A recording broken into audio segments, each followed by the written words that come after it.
Halo, assalamualaikum teman-teman. Jumpa lagi dengan saya Ilham Baris. Selamat datang di channel Purnama The Series. Gimana kabar kalian? Semoga selalu sehat dan baik-baik saja ya. Kali ini kita akan meneruskan merangkum spoiler Donghua Renegade Immortal episode 142 ya guys. Dan gak usah berlama-lama lagi, langsung saja gas cuy. Cerita berlanjut. Telapak tangan Ling Tianhao itu mendarat di gerbang Tanah Roh Iblis. Namun yang terguncang bukan hanya pintu gerbang, melainkan seluruh daratan. 9 negara di bawah langit yang kelam mulai bergetar. Suara-suara tangisan misterius menggema dari segala penjuru. Langit tidak lagi biru, awan menggelap dan bergolak, membentuk pusaran raksasa yang lambat namun pasti mulai berputar. Dari dalam pusaran itu terpancar energi pedang yang begitu tajam. Dan bersama energi itu muncul 7 cahaya pelangi meluncur turun ke tanah. Aura yang mereka bawa adalah aura keagungan yang tidak bisa dibantah. Seluruh tanah roh iblis menjadi tegang. Para iblis kuno keluar dari tanah suci mereka dan menatap langit dengan wajah muram. Salah satu dari mereka, Beilou, mengerutkan alisnya dalam-dalam. Tanpa sepatah kata, ia melambaikan lengan bajunya dan menghilang. Beberapa saat kemudian, dari pusaran di langit muncul satu sosok. Dia berdiri di atas langit dengan jubah hijau, wajahnya angkuh, matanya tajam. Dia adalah Ling Tianhao, sang pedang suci. Dengan suara yang menggelegar seperti guntur dia berseru, "Keserakahan, keluarlah dan temui orang tua ini." Suara itu menggema di seluruh tanah roh iblis. Tanah mulai retak, udara bergetar. Namun anehnya, tak seorang pun terlihat terkejut. Semua sudah tahu bahwa keserakahan memang berada di sini. Sementara itu, leluhur darah melangkah ke tanah roh iblis. Wajahnya gelap, dia menyapu seluruh tanah dengan akal ilahinya. Namun tidak menemukan jejak Yao Sisue. Seolah-olah putrinya benar-benar menghilang. Dengan hati yang semakin gelisah, ia mengaktifkan mantra rahasia dan memindai ulang. Namun hasilnya tetap nihil. Di sisi lain, Olsir mulai menghitung. Kini tanpa gangguan dari luar, dia bisa membaca lebih dalam karena mereka semua sudah berada dalam batasan tanah roh iblis. Di saat para tokoh besar itu mulai bergerak, Wang Lin justru melompat masuk ke jurang pasang surut. Tubuhnya melesat seperti meteor, ditarik oleh kekuatan isap yang luar biasa besar. Dia turun ke dasar menuju sesuatu yang tidak diketahui oleh siapapun. Ling Tianhao yang baru saja mengirimkan suara guntur ke langit mulai menyebarkan akal ilahinya. Namun ia tiba-tiba merasakan dua kekuatan lain yang bertabrakan dengannya. Tubuhnya bergetar, matanya langsung bersinar tajam. Saat itulah sebuah awan muncul secara diam-diam. Awan itu tampak ilusi, namun di atasnya duduk sepasang pria dan wanita. Mereka adalah pasangan awan surgawi, Wang Wei dan Hu Juan. Wang Wei menatap ke bawah dengan tenang. Tatapannya tertuju pada Olsir yang masih memejamkan mata, menghitung takdir.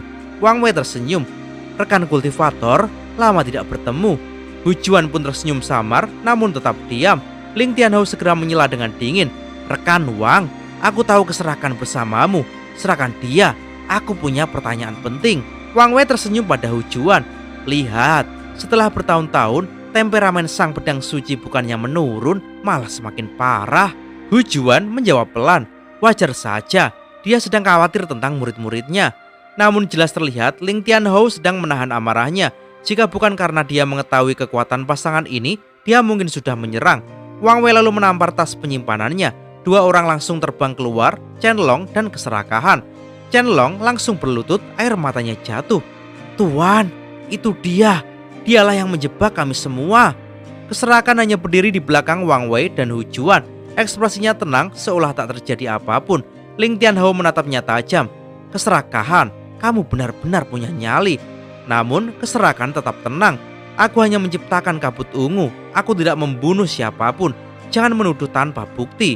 Chen Long berteriak, "Kalau bukan karena kabut itu, saudara-saudara magangku tak akan mati." Tapi Ling Tianhao segera melambaikan tangan. "Chen Long, cukup."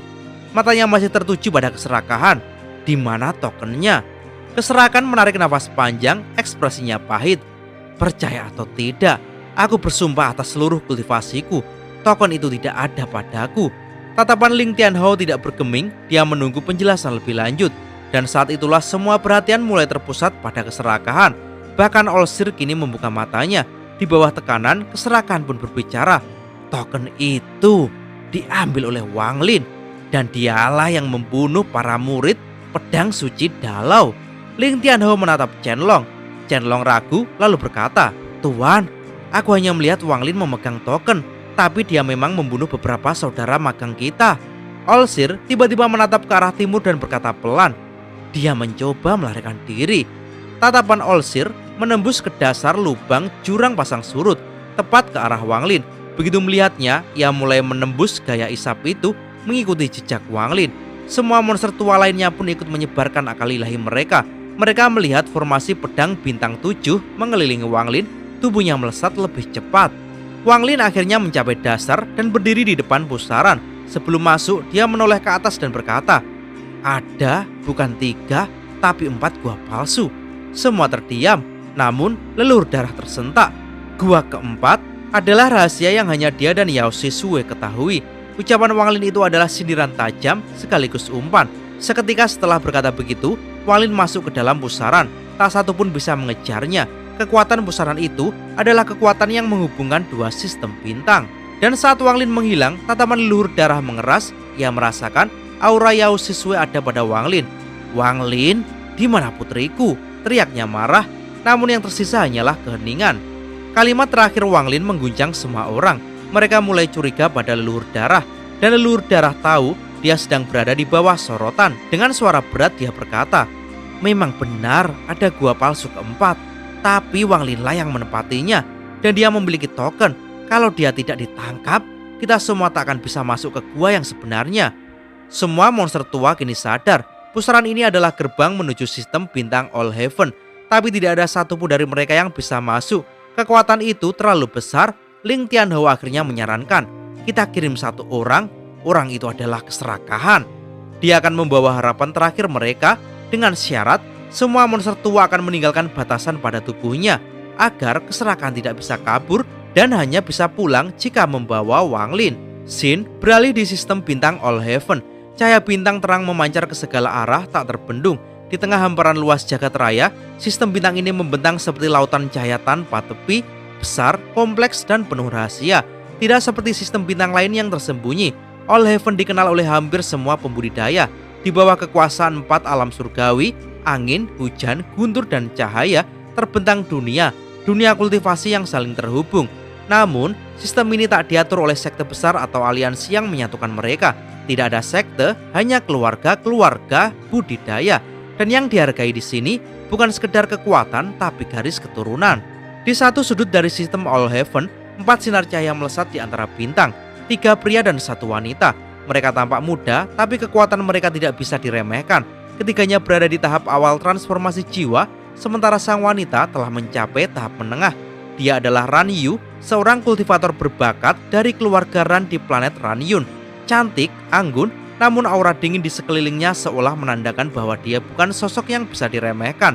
Ketiganya adalah Ran Chen, Ran Feng, dan Sun Suesan, satu-satunya yang bukan berasal dari keluarga Ran.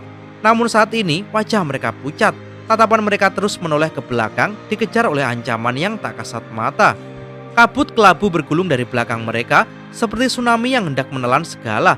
Di balik kabut itu tersembunyi makhluk-makhluk mungil, serangga kabut gelap. Serangga ini tak hanya menakutkan karena jumlahnya, tapi juga karena kabut beracun yang mereka hasilkan. Satu sentuhan saja cukup untuk melukai jiwa asal dan menghentikan semua mantra. Meski keempatnya mengandalkan kompas bintang untuk melaju cepat, serangga-serangga itu tetap mengejar tanpa henti. Dan hanya karena gelang giok Ran Yu yang memancarkan aura petir, mereka masih hidup sampai sekarang. Namun, pertahanan itu mulai melemah, energi spiritual dalam tubuh mereka hampir habis, pil mulai menipis, dan kabut kini mulai mengepung dari segala arah. Ran Yu menarik nafas dalam-dalam. Serangga kabut gelap takut pada guntur. Aku sudah meminta bantuan dari keluarga, tapi tempat ini terlalu jauh. Sun Suesan menggertakkan gigi. Kalau saja kita tidak mengambil batu merah cemerlang itu, kita tidak akan begini. Ran Chen dan Ran Feng juga terdiam, semua karena keserakahan, dan sekarang mereka dikepung di ambang kehancuran. Namun saat semuanya tampak tanpa harapan, sebuah cahaya perak melintas sebagaikan naga membelah kehampaan. Seorang pria muda duduk di atas cahaya itu. Rambutnya diikat ke belakang, jubah putih bersih berkibar pelan, dan sorot matanya memancarkan kilatan petir. Dialah Wang Lin. Dia baru saja memasuki sistem All Heaven setelah menembus pusaran antar galaksi. Bagi Wang Lin, dunia ini asing, bukan sistem bintang aliansi tempat ia berasal. Namun saat ia melihat kabut di kejauhan, petir di matanya menyala, dan dalam sekejap tatapannya menembus kabut. Ran Yu dan 3 lainnya tersentak. Tatapan itu hanya tatapan. tapi cukup untuk membuat serangga mundur. Ran Yu terpaku. Siapa dia? Sun Xuesan segera membungkuk sambil berseru, "Senior, tolong selamatkan kami. Kami akan membalas budi ini." Ran Chen dan Ran Feng ikut memohon. Ran Yu pun akhirnya menggenggam tangan dan berbicara dengan tenang. "Senior, kami dari keluarga Ran. Jika senior membantu, keluarga kami akan membalas kebaikan ini." Namun Wang Lin tetap diam, tatapannya menghilang dari kabut, dan celah yang tadi terbuka langsung tertutup oleh serangga. Ran Yu menggigit bibir. Sun Xuesan panik. Dia akhirnya berteriak, "Kami punya batu merah cemerlang. Jika senior menginginkannya, kami akan memberikannya." Tapi Wang Lin tak bergeming. Dia tidak tahu benda itu dan tidak peduli. Yang dia butuhkan adalah informasi. Sistem ini asing baginya dan dia harus tahu kemana arah yang harus dituju. Akhirnya suara Wang Lin terdengar masuk menembus kabut. Di mana planet Ranyun? Keempatnya terkejut. Sun Xuesan menjawab cepat, "Sekitar 7 hari perjalanan ke utara. Saya bisa memandu senior ke sana." Wang Lin mengangguk pelan. Dia mengangkat tangan dan dari jari telunjuknya muncul petir. Petir itu bukan sembarang kilat biasa. Itu adalah guntur surgawi yang mengandung kekuatan warisan naga guntur kuno. Guntur itu melesat seperti naga, meraung ke dalam kabut. Suara ledakan mengguncang bintang. Serangga-serangga kabut gelap langsung berteriak dan melarikan diri. Mereka tahu ini bukan petir biasa. Ini adalah kutukan alami bagi keberadaan mereka. Dalam sekejap, kabut menghilang. Keempat kultivator itu langsung melesat keluar dan berhenti di samping Wang Lin. Mereka terengah-engah, tapi yang paling mengejutkan mereka bukanlah keselamatan mereka, melainkan siapa yang berdiri di depan mereka. Sun Xuesan menatap Wang Lin dengan takjub. Dia bukan manusia biasa. Ran Yu bahkan lebih terkejut. Sebagai kultivator tingkat menengah, dia tahu guntur seperti itu, bahkan para tetua keluarganya tidak bisa membuatnya. Dengan hormat, dia membungkuk dan berkata pelan, "Junior, generasi ke-9 dari keluarga Ran. Senior, apakah Anda adalah utusan guntur surgawi?" Mendengar itu, Sun Xuesan tercengang. Utusan guntur surgawi?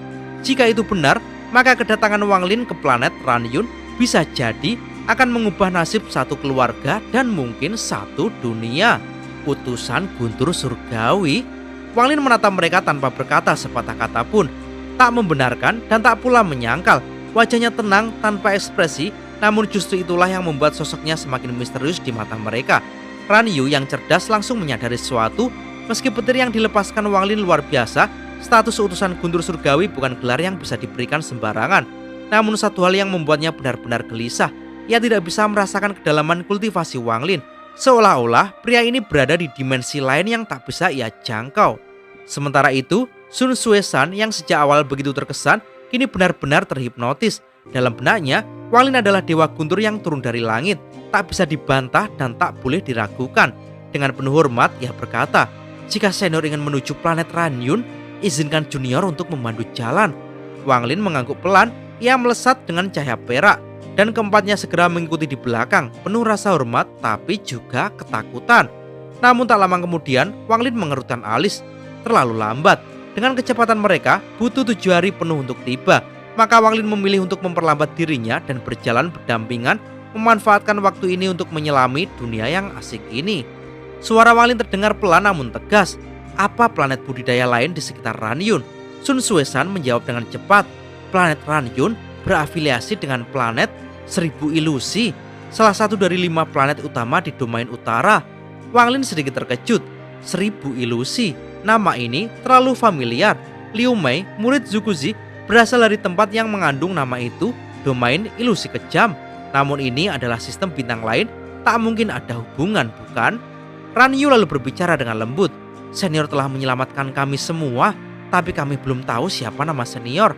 Dengan nada netral, Wang Lin menjawab, Sumu. Dia menyembunyikan nama aslinya. Di alam semesta yang begitu luas, Olsir dan pihak lain mungkin masih mencarinya, maka menyamar adalah pilihan paling bijak. Namun, nama Su justru mengguncang pikiran Ran Yu. Su, pikirnya, Su adalah keluarga terbesar di planet 1000 ilusi. Mungkinkah dia dari keluarga itu? Ran Yu semakin bingung. Pria ini terlalu kuat, terlalu misterius, terlalu berbeda. Senior, asalmu dari mana? Tanyanya, tapi segera menyesal setelah pertanyaan itu meluncur. Namun Wang Lin tak marah, dengan tenang ia menjawab, apakah kalian tahu tentang planet Donglin? Sejenak, keheningan mematikan menyelimuti mereka. Wajah Sun Xuesan langsung pucat seperti mayat. Dia mundur beberapa langkah tanpa sadar, tubuhnya gemetar. Ran Chen dan Ran Feng menahan nafas, dan bahkan Ran Yu mengambil nafas dingin. Donglin bukan sekedar nama, tapi mimpi buruk yang menghantui seluruh domain utara. Ran Yu akhirnya menjawab dengan suara pelan. Planet Donglin adalah planet nomor 1 di domain utara, juga dikenal sebagai pembantaian Donglin. Planet itu kadang muncul, kadang menghilang, dan setiap kali seseorang muncul dari sana, bencana pun mengikuti.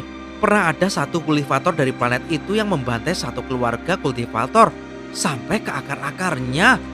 Kini keempatnya benar-benar gemetar dalam diam. Mereka tahu membawa orang ini ke planet Ranyun mungkin adalah kesalahan besar, namun mereka tak punya pilihan. Sekalipun mereka ingin kabur, tatapan dingin Wang Lin membekukan niat mereka. Beberapa hari kemudian muncullah sebuah planet berwarna biru, lautan luas yang memantulkan cahaya bintang seperti cermin surgawi. Itulah Ranyun, penuh energi spiritual, jauh lebih murni dibanding planet tempat Wang Lin dilahirkan. Wang Lin bergerak lebih dulu, kompas bintangnya menyala perak, terjun menembus atmosfer. Tak lama kemudian ia sudah melayang di langit biru Ranyun, dan tubuhnya menghilang di balik kabut awan. Keempat kultivator itu langsung kembali ke keluarga masing-masing, dan kabar tentang pria bernama Sumu pun tersebar seperti angin badai. Namun di tempat lain, sinar merah gelap terbang melintasi langit sistem bintang aliansi. Di dalamnya terdapat seorang pria tua kurus dengan aura yang sangat menakutkan. Dia melayang tanpa bantuan artefak, teleportasi demi teleportasi, seolah-olah ruang hanyalah koridor baginya. Di sisinya, seorang wanita muda, sosoknya begitu cantik, bibir merah, mata poenix hitam pekat, rambut panjang dihias pin kupu-kupu giok, dan gaun bunga hijau yang berkibar. Dia adalah Mei Er, murid kesayangan dari pria tua itu. Kecantikannya tak kalah dari Hongdi, bahkan auranya lebih menawan, lebih berbahaya. Wanita ini adalah pewaris dari ilusi kejam 1000 wajah. Saat mereka meninggalkan sistem bintang aliansi, Mei Er menatap bintang-bintang dengan mata berkaca. "Aku akan pergi," bisiknya pelan. Pria tua itu menatapnya. "Masih enggan meninggalkan tempat ini, Mei Er?" Wanita itu tersenyum tipis. "Aku tumbuh di sini. Ada rasa tak rela." Pria tua itu tertawa. "Hehe, tak apa. Setelah kultivasimu cukup tinggi, kau bisa kembali. Aku memang tak menemukan harta yang kucari, tapi menemukanmu itu lebih dari cukup." Pria tua itu adalah kepala keluarga Huan, penguasa planet 1000 ilusi. Dan Mei Er, murid yang dipilihnya, memiliki tanda langka akan 10.000 ilusi surgawi iblis, sesuatu yang bahkan tak dimiliki generasi terbaik keluarga Huan. Dia telah membuang seluruh ambisinya demi mengantar Mei Er kembali ke sistem bintang All Heaven. Dan tanpa mereka sadari, takdir telah menyulam benang antara dua kutub kekuatan ini, Wang Lin dan Mei Er. Pertemuan mereka mungkin belum terjadi, tapi satu hal sudah pasti, badai akan segera datang dan All Heaven akan berguncang. Sistem bintang All Heaven, di sudut terpencil gugusan bintang ini, di planet Ranyun. Saat Wang Lin muncul di permukaan planet ini, langit seolah menegang. 3 indera ilahi yang kuat langsung menyapu ke arahnya, seakan hendak menelan siapapun yang berani muncul tanpa izin. Namun Wang Lin menghilang secepat kilat tanpa meninggalkan jejak aura sedikit pun. 2 dari 3 indera itu saling menahan diri, seolah takut satu sama lain. Setelah menyapu dan memastikan tak ada apapun di wilayah mereka, keduanya memilih mundur dengan hati waspada. Hanya 1 indera ilahi yang tersisa, paling agresif, paling ganas. Ia menyapu seluruh Ranyun dengan kasar, namun pada akhirnya hanya bisa mendengus dingin sebelum menghilang. Dengusan dingin itu menyebar ke seluruh planet dan bahkan masuk ke telinga Wang Lin, yang kini berdiri tenang di atas padang luas di bagian utara planet ini. Matanya mengarah ke langit, dalam diam ia menimbang kekuatan yang tadi mengejarnya. 1 Askendan tahap pertengahan, 2 di tahap awal, menarik. Planet sekaya ini hanya dijaga 3 kultivator Askendan. Ia menggeleng perlahan. Kalau ini bagian dari aliansi kultivasi, tempat seperti ini pasti sudah lama diserbu monster tua di langkah kedua, atau diduduki negara kultivasi peringkat 6. Pikirannya jernih, ia tahu ia telah memilih tempat persembunyian yang nyaris sempurna. Dengan tenang, Wang Lin menarik mundur auranya. Dalam sekejap, aura tahap Askendan miliknya menghilang, digantikan oleh aura lemah dari kultivator formasi inti. Tapi tak ada yang bisa melihat penyamarannya. Jiwa asalnya yang unik mampu menyembunyikan segalanya, kecuali dari mata para monster tingkat kedua. Ia tersenyum tipis.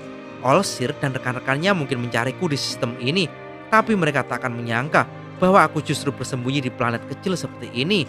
Sorot mata Wang Lin melembut, ganas yang biasa terlihat di matanya menghilang. Angin musim semi yang lembut mengalir, menyapu wajahnya, menghapus semua jejak kekuatan yang menakutkan.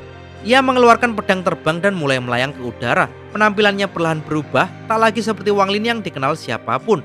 Transformasi ini bukan dari mantra biasa, tapi dari kekuatan penjaga surga yang tersembunyi di bayangannya. Bahkan kultivator tingkat tinggi tak akan bisa menembus ilusi ini dengan mudah. Tak lama, sebuah kota muncul di kejauhan. Temboknya terbuat dari batu biru raksasa, berdiri kokoh dan penuh wibawa. Di atas gerbang kota tertulis 2 huruf besar, Keluarga Sun. Wang Lin menyingkirkan pedangnya dan mendarat di luar gerbang. Penjaga kota memandangnya, tapi tak menaruh curiga. Aura formasi inti miliknya terlalu lemah untuk dianggap ancaman. Dengan batu roh, Wang Lin menyewa tempat tinggal sementara. Ia diberikan token kunci masuk ke wilayah tempat tinggal para kultivator asing. Kota ini hidup, manusia dan kultivator bercampur di jalanan. Toko-toko penuh alat kultivasi berjejer rapi dan aura kehidupan terasa hangat. Tapi Wang Lin tetap tenang, berjalan seperti penduduk biasa. Ia menuju bagian utara kota, di mana energi spiritual jauh lebih padat dan suasananya lebih sunyi. Di sana, rumah-rumah kecil berdiri, dijaga pembatasan dan hukum formasi. Di depan batu besar setinggi 300 kaki tergantung 8 token hitam. Seorang pemuda dari tahap jiwa baru lahir, seorang pemuda dari tahap Nasken Soul duduk bersila di bawahnya. Wang Lin hanya melangkah masuk, pembatasan di sekitarnya terlalu sederhana baginya. Melihat langkahnya, pemuda itu membuka mata dan bertanya datar. Hanya ada 8 kamar terbuka, yang mana yang kamu mau? Wang Lin bertanya. Apanya yang beda? Jawabannya cepat dan malas. Kamar atas 1000 batu roh berkualitas tinggi, kamar bawah 100. Wang Lin mengeluarkan 100 batu roh. Pemuda itu mendecak, melempar token ke arah Wang Lin dan berkata, rumah kelima dari barat, pergilah. Tanpa memperdulikan sikapnya, Wang Lin melangkah masuk, tapi sebelum menghilang, telinganya menangkap suara pemuda itu bergumam. Kultivator asing ingin pinjam energi keluarga Sun untuk membentuk Nasken Soul. Bahkan tahap formasi intinya mungkin cuma dari pil. Wang Lin hanya menoleh sejenak, lalu melanjutkan langkah. Ia tiba di depan rumah kelima. Meski tampak sederhana, tempat itu penuh dengan energi spiritual murni. Ia masuk, ruangan kecil tapi elegan, tempat tidur, tikar meditasi, tungku pil, ruang tertutup untuk kultivasi, cukup untuk tempat bersembunyi dan menyerap kekuatan. Dengan sekali lambaian tangan, Wang Lin menyempurnakan batasan rumah itu 10 kali lebih kuat dari sebelumnya. Ia duduk bersila, menghirup energi spiritual perlahan, tapi wajahnya tetap tenang. Sudah lama aku tak mengolah energi spiritual seperti ini. Sayangnya, sepadat apapun tidak akan cukup untuk meningkatkan kultivasiku. Hampir semua giok langit miliknya telah habis ketika menerobos ke tahap Askendan. Dan meski ia masih punya 5 tetes cairan surgawi, ia tahu efeknya tak akan sekuat sebelumnya. Lebih baik disimpan untuk saat darurat. Yang aku butuhkan sekarang adalah giok surgawi biasa dalam jumlah besar. Langit perlahan berubah gelap. Wang Lin menyalakan lilin, nyala api naik ke atas, diserap oleh sebuah manik biru di langit-langit. Manik itu mulai bersinar, tak hanya menerangi ruangan dengan cahaya lembut, tapi juga menyebarkan bau cendana samar yang menenangkan pikiran. Ada 3 batasan di dalam manik ini, mengumpulkan asap, mengubahnya jadi panas, lalu menjadi cahaya. Sistem All Heaven memang punya hal-hal kecil yang cerdik. Cahaya lembut itu terus menyinari. Wang Lin duduk dalam diam, dan sebuah ide tiba-tiba melintas di pikirannya tentang cara mendapatkan giok surgawi dengan cepat. Tapi ia menggeleng. Tidak, mencuri bukan jalanku. Lagi pula, yang punya jumlah sebanyak itu hanya kultivator Askendan. Jika aku mencuri, aku harus segera pergi dari planet ini. Ia menarik nafas panjang. Bukan rencana bagus. Lalu, Wang Lin mengeluarkan bahan penyulingan. Dengan satu hembusan energi asal, bahan-bahan itu meleleh dan mulai membentuk 3 benda. Sebuah pedang terbang, sebuah cermin perunggu, dan sebuah jepit rambut. Tangan Wang Lin menari cepat, menanamkan batasan demi batasan. Jiwa asalnya menyatu dengan benda-benda ini. Aura petir kadang menyambar saat pembentukan selesai. Ia menatap cermin dan mengenang seorang kultivator dari Vermilion yang memiliki domain waktu. Dengan tingkat kultivasinya sekarang, Wang Lin bisa meniru domain itu. Cermin perunggu menyerap domain waktu. Jepit rambut menyimpan ribuan ilusi milik Liu Mei. Sedangkan pedang terbang, ia simpan 1 jejak teleportasi di dalamnya. Tidak ada domain, tapi cukup untuk kabur dalam sekejap. Persiapan selesai, langkah awal di Ran Yun pun telah dimulai.